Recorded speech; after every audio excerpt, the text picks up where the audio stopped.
What's going on, boys and girls? Welcome back for another video. Today we got the Kraton 6S EXB on the bench. We're going to be doing a redo video today from a couple of years ago, which was admittedly piss poor from the video quality standpoint and the camera angle standpoint and all that.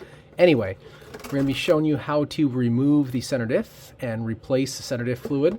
So first we're just going to get the body shell off of the truck today. Let's go over the couple of tools that we need. You're not going to need a lot of tools for this job, so don't be too intimidated by it. You're just going to need a couple of Allens. You need a 2mm Allen driver. You're going to need a 2.5mm Allen driver. You're going to need a set of needle nose pliers just to grab onto a clip to pull it out for the roll cage. You're going to want to replace your gasket for the center diff, which we'll go over later. And then lastly, we're going to need the actual differential fluid itself. Don't judge me. Trust me, I promise you, your truck will not blow up even though this is Traxxas fluid. This is 100K. The center diff comes stock with 100K in it. So that's what my local hobby shop had, so that's what I got. So that all being said, let's get into it. First thing you're going to want to do, because we'll eventually need to get the center brace out of the way. So in order to do that, you can either remove it from here or you can remove it from here. If you remove it from the front, you're going to need to remove the rock guards. I'm going to elect to remove it from the back, so I'm going to need to take off this body post mount right here. It's relatively simple. We're just going to grab our 2mm and remove the body post mount right here so that we can access this screw.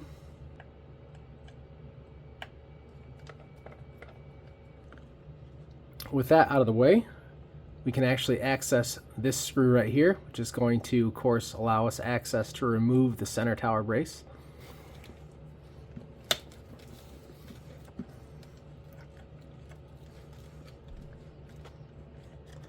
There we go.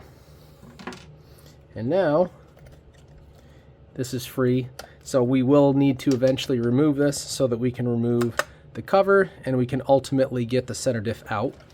So let's get this back into the frame. Now, did not necessarily have to do that first, but we did have to do it. So now what we're going to do is we're going to remove this pin right here. I'm just going to take a pair of needle nose. You could probably get your fingers or whatnot. So you're going to take this clip right out. And then what you're going to do is you're going to press it forward. And you're going to need to remove this right here. So let's see if I can do this while keeping the truck oriented in this fashion, just so I can illustrate how to remove this. I'm going to pull it back, pull it back, pull it back. There we go. I'm going to take this pin. Personally, I'd recommend placing this clip right back inside of here so you don't lose it. Place that off to the side. Then you should be able to take and flip your roll cage and swing it out of the way. What we're now going to do is, I do have a light kit, so I'm going to remove this JST connector, get that out of the way. What we do need to do is there are going to be 4 differential cover screws on the top here. You won't be able to see these other 2 because I'm sure the roll cage is in the way.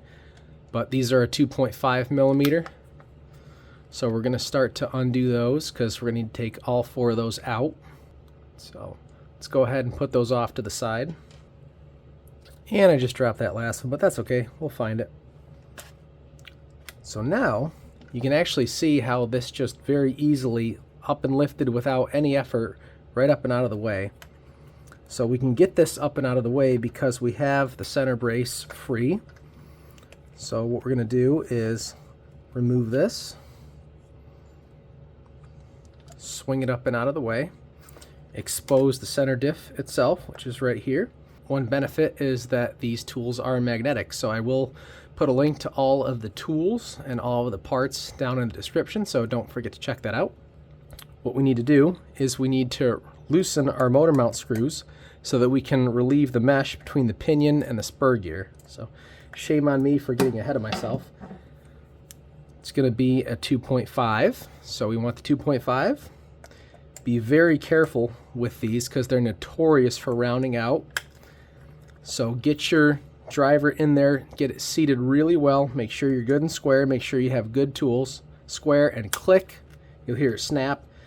Both of these are now free, and we can pull the pinion away from the spur, away from the center diff. Now we'll be able to remove this.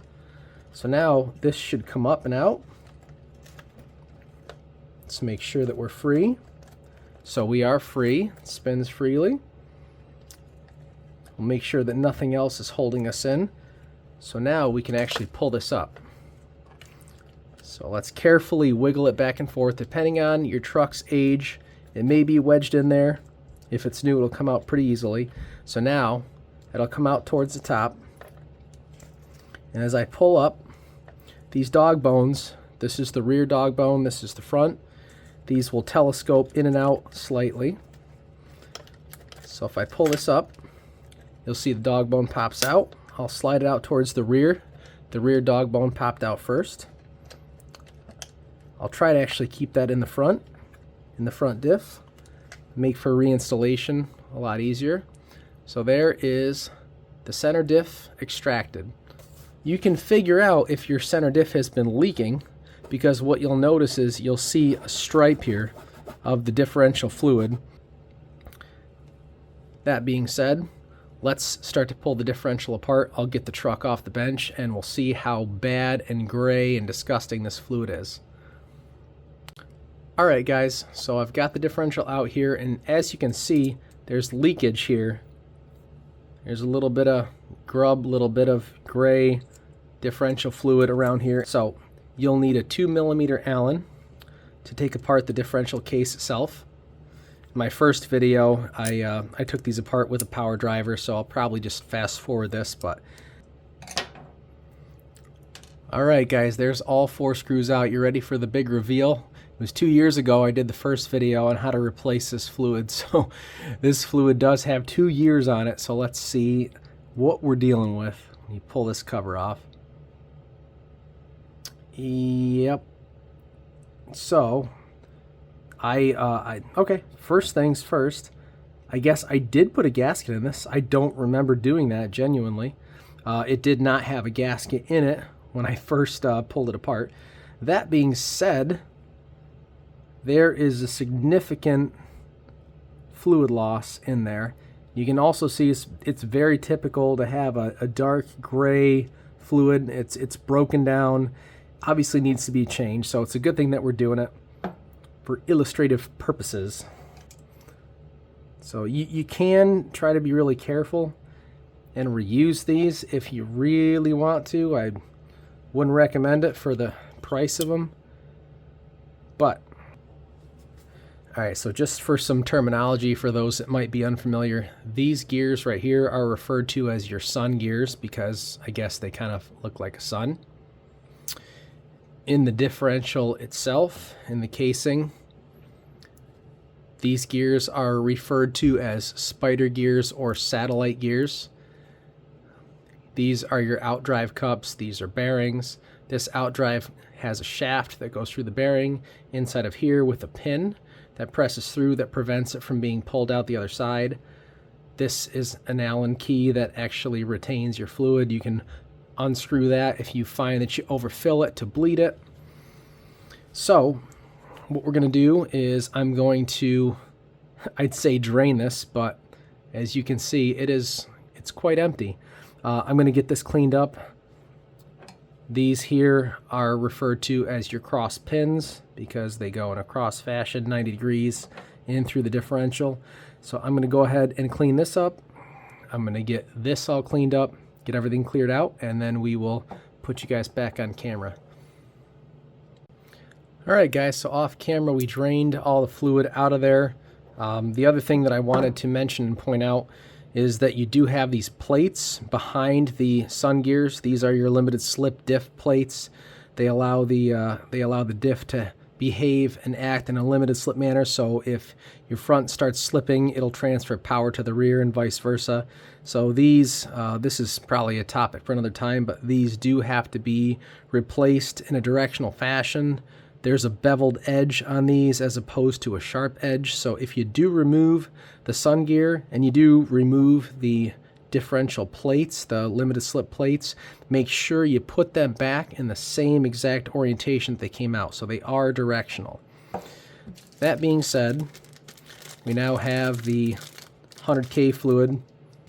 There, that's how you open that. We're going to take this fluid here, and it's going to have some bubbles in it, and we're going to start filling the diff itself.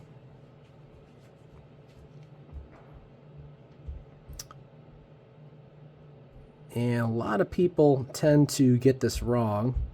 So while we're waiting for this fluid to fill, which is going to be 10.5 years, let's talk about the proper level of filling these diffs. So Arrma states, and I've been doing it this way for a number of years as well, that you want to fill the diff fluid to right around the top of the satellite gears, right, or the top of the cross pins. I know I'm getting my tool messy here, but I'm trying to illustrate this. So I typically fill it to the top of these gears here, just barely. So it should cover the top of the cross pins, and it should cover the top of your satellite gears here. And you don't want to fill it more than that, because what's going to happen when you put the cover on,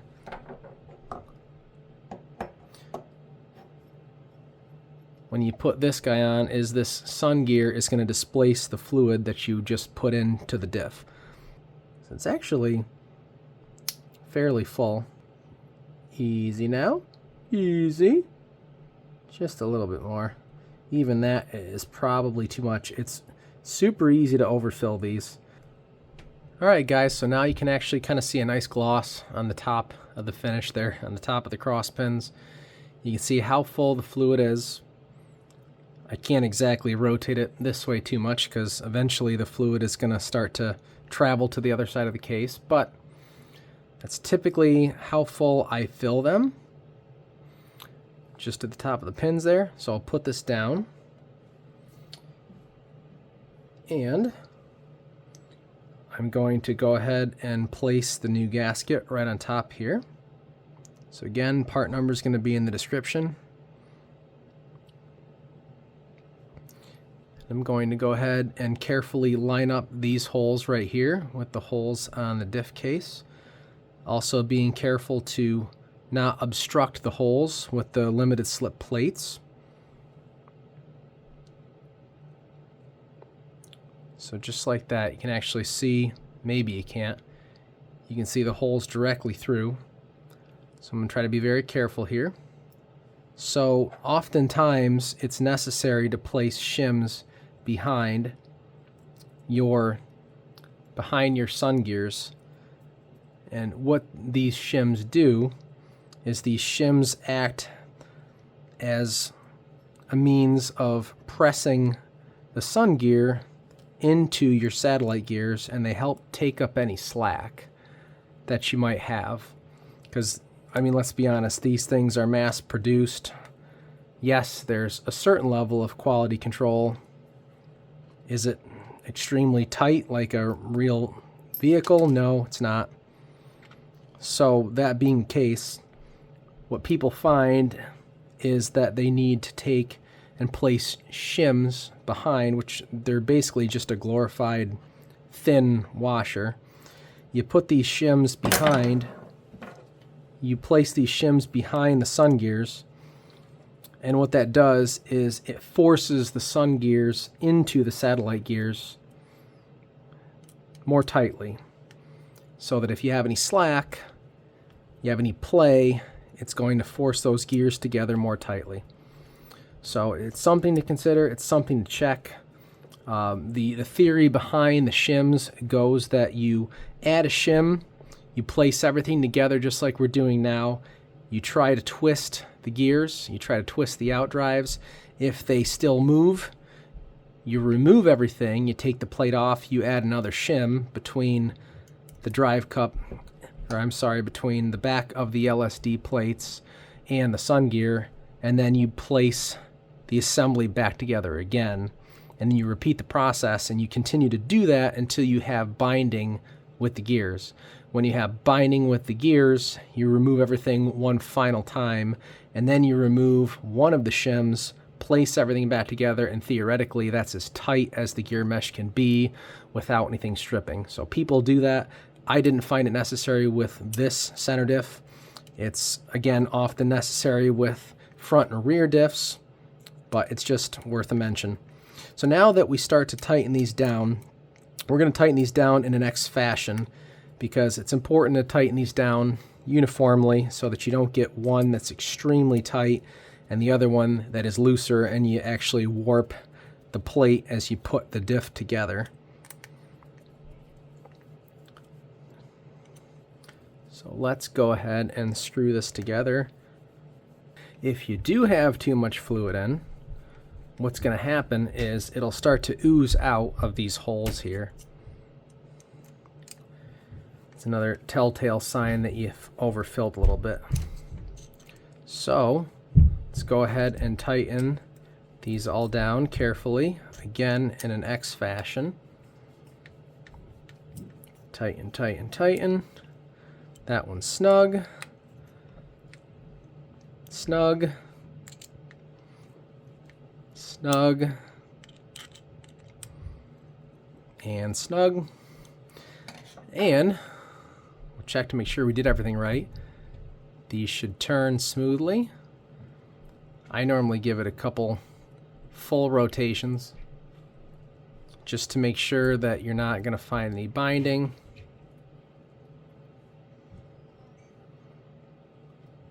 If you didn't wait long enough, you could feel some bubbles in there. Feels pretty smooth. I tend to check around the back side of the ring here just to see if you're seeing any seepage.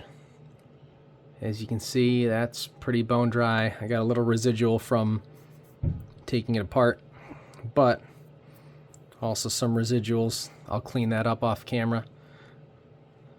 But it feels buttery smooth. Shouldn't feel any binding. Again, feel free to check your shims. You can add shims, again, behind the sun gears, behind the limited slip plates on either side. But it's all good. So now we'll get the truck back up on the bench and we'll show you how to put everything else back together and set your gear mesh. Alright guys, we've got the truck back up on the bench. As you can see, here's our diff. So what we're going to want to do is we're going to want to put the ring side to the rear of the truck. And this part can be a little bit tricky because we have our rear dog bone right here. We have our front dog bone right down there. And what we need to do is we need to align the drive cups, the out drives here, with the dog bones. And we need to install it such that the dog bones go into the diff cups and they don't pop out of either diff on either side, so the front and the rear cups. So let's go ahead and get the front in, being careful with my light kit. Now we'll get the rear dog bone in. That's it. That's the ticket. Now we're going to get the rear in. The front is in, and now we're going to guide the rear in. Just kind of move things around. And you be very careful not to lose that front, because I almost just did. There we go. There it is right there. So you'll see the pins from the front and the rear installed, and then hold everything together, press it down in, make sure you're not pressing any wires. Slowly work it down into where it's got to go. Okay, there we go. So of course the motor mount is loose, the motor's loose, but that's what we need to do. You need to make sure your drive cups are centered.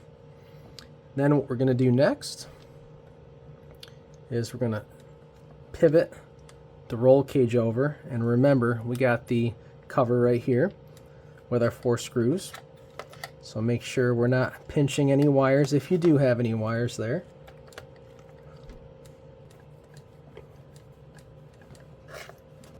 Alright guys, once you get these 4 screws tightened back up, we're going to need to go back to our pin right here for the roll cage, and then our cotter pin here.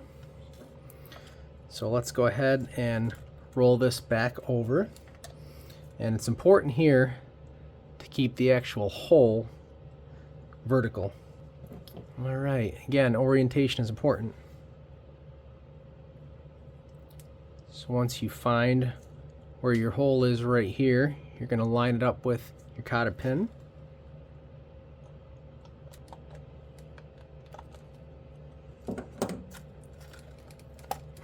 Okay, so once you get it installed just like that, now it's not going to come out. So next thing that we have to do is to ensure that we get our center brace lined up with the rear. So this should drop right in. Start the screw itself. So let's get this screwed the rest of the way in. Once we do so, we're going to reinstall our body post right here with the 2 screws that you removed from the rear shock tower. So we'll do that off camera because that's boring, and we'll get you guys right back on. Alright guys, and we are almost home free, and the last thing that we need to do is we need to set our gear mesh. You'll see that I just unplugged this motor phase cable just so that we can see better. But what's important to note here is there are many ways to do your gear mesh. I'll explain how I do it. But you can see that I have the motor mount screws loose so the motor can slide freely back and forth. And what we're going to do, what I like to do, is I like to push the pinion gear and the spur gear up as tight together as they can go so there's no play whatsoever. And then I like to back it off just the smallest amount, so press it as tightly together as you can so there's no play, there's no biting, there's no clicking, and then back it off just a whisker. And then what I'll do at that point is I will tighten down one of the motor mount screws, and I'll check the mesh again. Now this is what's important. Let me zoom in here. You probably won't be able to see this very well, but just take a listen. Sorry, the tire for the truck is touching the tripod. Right there.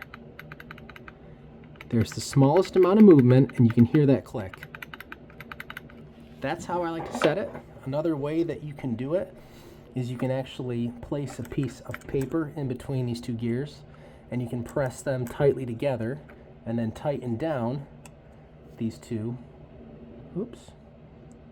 Tighten down these 2 motor mount screws here, and then you can rotate the gears until the piece of paper removes itself, and that will give you a good mesh. But what I like to do is just press them as close together as you can, and then back it off just a whisker so that you can get that click, and then tighten down both of the motor mount screws. Alright guys, ready? Take a listen to how buttery smooth this gear mesh is. Everything should roll nice and smooth, no binding at all.